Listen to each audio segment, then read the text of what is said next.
Welcome back. ನೀರು ಹರಿಸುತ್ತಿದ್ದ ಕಾಲುವೆಯನ್ನು ಮಣ್ಣಿನಿಂದ ಮುಚ್ಚಿರುವ ಪಕ್ಕದ ಜಮೀನಿನ ಮಾಲೀಕರು ಕಾಲುವೆಯಲ್ಲಿ ನಿಂತಲ್ಲೇ ನಿಂತಿರುವಂಥ ಕಲುಷಿತ ಕೆಮಿಕಲ್ ನೀರು, ಇದೇ ಕೆಮಿಕಲ್ ನೀರು ಬೋರ್ವೆಲ್ಗಳಿಗೆ ಇಳಿಯುತ್ತದೆ ಅಂತ ರೈತರ ಅಳಲು ವ್ಯಕ್ತವಾಗ್ತಾ ಇದೆ. ಈ ಎಲ್ಲ ದೃಶ್ಯಗಳು ಕಂಡು ಬಂದಿದ್ದು ಬೆಂಗಳೂರು ಗ್ರಾಮಾಂತರ ಹೊಸಕೋಟೆ ತಾಲೂಕಿನ ಚಿಕ್ಕ ಹುಲ್ಲೂರು ಗ್ರಾಮದ ಬಳಿ. ಅಂದಹಾಗೆ ಗ್ರಾಮದ ತೋಟಗಳಲ್ಲೂ ಕೂಡ ರಾಜು ಕಾಲುವೆಯೊಂದು ಹರಿದು ಹೋಗ್ತಿದ್ದು, ಇದೇ ಕಾಲುವೆಯಲ್ಲಿ ಮಳೆಯ ನೀರು ಕೂಡ ಸೇರಿದಂತೆ ಪಿಳ್ಳಂಗುಪ್ಪೆ ಕೈಗಾರಿಕಾ ಪ್ರದೇಶದ ಕಲುಷಿತ ಕೆಮಿಕಲ್ ಮಿಶ್ರಿತ ನೀರು ಕೂಡ ಹರಿದು ಹೋಗ್ತಾ ಇದೆ.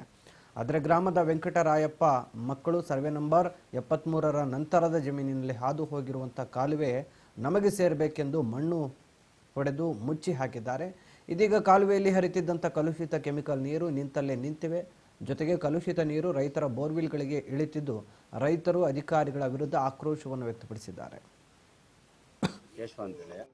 ನಾವು ಇಲ್ಲಿ ಪಕ್ಕದ ಜಮೀನವರು ಈ ರಾಜಕಾಲುವೆ ನೀರು ಈ KDB ಡಿಸ್ಟಿಲರಿ ಎಲ್ಲ ವಾಟರ್ ಎಲ್ಲ ಬರ್ತಾ ಇದೆ. ಈ ನೀರು ಹರ್ಕೊಂಬಂದು ಕೆರೆಗೆ ಹೋಗ್ತಾ ಇದೆ ಮುಂದೆಗಡೆ.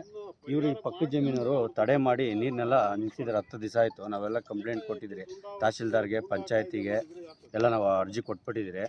ಆಮೇಲೆ ಇವತ್ತು ಪೊಲೀಸ್ ಇನ್ಸ್ಪೆಕ್ಟ್ರು, ಸರ್ಕಲ್ ಇನ್ಸ್ಪೆಕ್ಟ್ರು ಬಂದು ಎಲ್ಲ ಮಾಡಿ ಒಂದು 3 ದಿವಸ ಟೈಮ್ ತೊಗೊಂಡಿದ್ದಾರೆ, ಮಾಡಿಕೊಡ್ತೀನಿ ಅಂತ. ಇವಾಗ ನಮ್ಮ ಸಮಸ್ಯೆ ಏನಂದರೆ, ನಾವು ತೋಟಕ್ಕೆ ಹೋಗ್ತಾ ರೈತರು ಜಮೀನು 20 ಕುಟುಂಬ ವಾಸ ಮಾಡ್ತಾರೆ ಈ ಸೈಡಲ್ಲಿ. ಈ 20 ಕುಟುಂಬದವರು ತೋಟಕ್ಕೆ ಹೋಗೋಕ್ಕಾಗ್ತಾ ಇಲ್ಲ 10 ದಿವಸದಿಂದ. ನೋಡಿರಿ ಈ ರಾಜಕಾಲುವೆ ನೀರೆಲ್ಲ ಹೆಂಗೆ ನಿಂತಿದೆ. ಇದು ಸ್ಮೆಲ್ ಬರುತ್ತಂದರೆ ಈ ಕೆಮಿಕಲ್ ನೀರೆಲ್ಲ ಮಿಕ್ಸ್ ಆಗಿ ಬರೋದು ಇಂಡಸ್ಟ್ರಿ ಇರೋದು. 300 ಕಂಪ್ನಿ ಇದೆ ಇಂಡಸ್ಟ್ರಿ ಇರೋದಲ್ಲಿ. ಇವೆಲ್ಲ ಬೋರ್ವೆಲ್ ನೀರು ಒಳಗಡೆ ಇಳಿದು ನಾವು ಅಕ್ಕಪಕ್ಕ ಇಲ್ಲೊಂದು 20 ಬೋರ್ವೆಲ್ ಇದೆ. ರೈತರು ಇನ್ನು ಬೆಳೆ ನಾಶ ಆಗುತ್ತೆ, ಕುಡಿಯೋಕ್ಕೆ ಯೂಸ್ ಮಾಡ್ತಾರೆ, ದನ ಕರುಗಳಿಗೂ ಯೂಸ್ ಮಾಡ್ತಾ ಇದ್ದಾರೆ ನೀರು.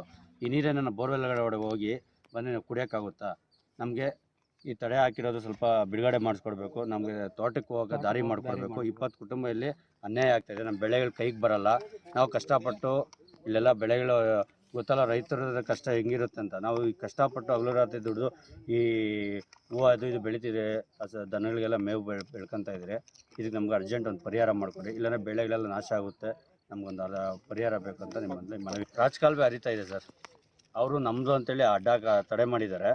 ಅದು ಏನಂತ ಕಾನೂನು ರೀತಿ ಅವರು ಗುರುತಿಸಿ, ಈಗ ರಾಜಕಾಲುವೆ ಎಲ್ಲಿ ಬರುತ್ತೆ ಏನಂತ ಗುರುತಿಸಿ ಇದು ಮಾಡಬೇಕಾಯ್ತು. ಇವರು ಏಕಾಏಕಿ ರಾತ್ರೋರಾತ್ರಿ ಈ ಥರ ಎಲ್ಲ ಮಾಡಿದ್ದಾರೆ. ನಮ್ಗೆ ಅನ್ಯಾಯ ಆಗ್ತಾ ಇದೆ. ಯಾರು ಸರ್ ಅವ್ರು ಮಾಡಿರೋದು? ಸರ್ ಇಲ್ಲಿ ಚಂದ್ರು ಅಂತ, ಶ್ರೀನಿವಾಸು, ನಾಗರಾಜು, ಅಶ್ವತ್ತು, ನಾರಾಯಣ ಸ್ವಾಮಿ ಅಂತ ಸರ್ ಈ ಜಮೀನವರು. ಇವರೇ ಸರ್. ಒಂದು ವೇಳೆ ಸರ್ ನಮ್ಮದು ಮುಂದಿನ ಹೋರಾಟ ಏನಂದರೆ, ಈಗ ನಮ್ಮ ತಡೆ ಮಾಡಿದ್ದಾರೆ. ನಾವು ಇವತ್ತು ಸರ್ಕಾರಿ ಕಾಲುವೆಗೆ ತಡೆಯಾಜ್ಞೆ ಹಾಕಿದ್ದಾರೆ. ತಡೆಯಾಗಿರೋ ತೊಂದರೆ ಏನಾಗುತ್ತೆ, ಪಕ್ಕದಲ್ಲಿ ಹೂತೋಟಗಳಿದೆ. ಹೂತೋಟಗಳಿಗೆ ನೀರು ಹೊಳೆಯರು ಹೋಗುತ್ತೆ, ಅವಾಗ ಬೆಳೆ ನಾಶ ಆಗುತ್ತೆ. ಈ ಆಸಿಡ್ ನೀರು ಬೆಳೆಗೆ ಹೋದರೆ ಪೂರ್ತಿ ಬೆಳೆನೆಲ್ಲ ನಾಶ ಆಗುತ್ತೆ. ಕೆಮಿಕಲ್ ಹೋಗಿ ಬೆಳೆ ಆಗಲ್ಲ. ಈ ಕಡೆ ನೋಡ್ಕೊಂಡು ಮಾತಾಡಿ. ಬೆಳೆ ಆಗದಿರ ಇವತ್ತು ಎಲ್ಲರಿಗೂ ತೊಂದರೆ ಆಗ್ತದೆ. ಇದು ನೀರು ಮುಂದಕ್ಕೆ ಸರಾಗಿ ಹೋಗೋ ಥರ ಅವಕಾಶ ಮಾಡಿಕೊಡ್ಬೇಕು. ರಾಜಕಾಲುವೆ ಗುಡಿಸ್ಬಿಟ್ಟು ಎಲ್ಲಿ ಬರ್ತದೆ ಅಲ್ಲಿ ಗುಡಿಸ್ಬಿಟ್ಟು ಮುಂದಕ್ಕೆ ಆಮೇಲೆ ಅವರು ತಡೆಯಾಜ್ಞೆ ಆಗಬೇಕು. ಅಷ್ಟೇ ನಮ್ಮದು ರಿಕ್ವೆಸ್ಟ್. ಸರ್ಕಾರ ಏನು ಹೋರಾಟ ಮಾಡಬೇಕು, ಇಡೀ ಗ್ರಾಮದವ್ರು ಸೇರಿ ನಾವು ಹೋರಾಟ ಮಾಡ್ತೀವಿ. ಈಗ ತೊಂದರೆ ಆಗ್ತಾ ಇರೋದು ಏನೇನು? ಈಗ ತೊಂದರೆ ಆಗ್ತದೆ, ನೀರು ಕೆರೆಗೆ ಹೋಗಬೇಕು, ಅದನ್ನು ತಡೆಯಾಜ್ಞೆ ಹಾಕಿದ್ದಾರೆ.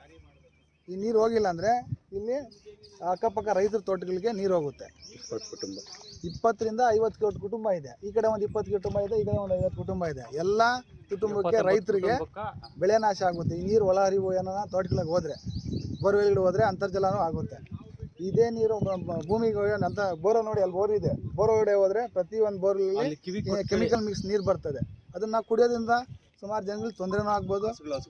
ಇದು ಜಾನುವಾರುಗಳಿಗೆ ಇವತ್ತು ಸರ್ಕಾರಿ ಕಾಲುವೆಗೆ ತಡೆಯಾಜ್ಞೆ ಹಾಕಿದ್ದಾರೆ.